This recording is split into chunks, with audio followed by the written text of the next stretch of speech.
All right, what's going on, guys? Hey, giving everybody an update. Cage is done. So this picture is the first one they started deinstalling it days ago. They've even got the steering column out. I forgot to tell everybody they're putting a new steering column in that they make. So it's going to be lightweight. You guys can see that everything's out of the car. And then in this picture, the halo has been removed.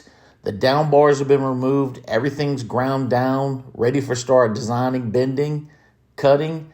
Hey, you guys know fabricators love their welds. They love showing them off, and they're a great job, guys.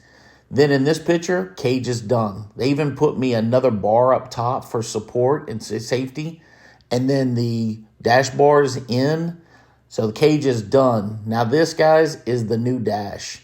The dash is going in, and you're going to see in the next photo that we're going to put the FT600 right in the middle.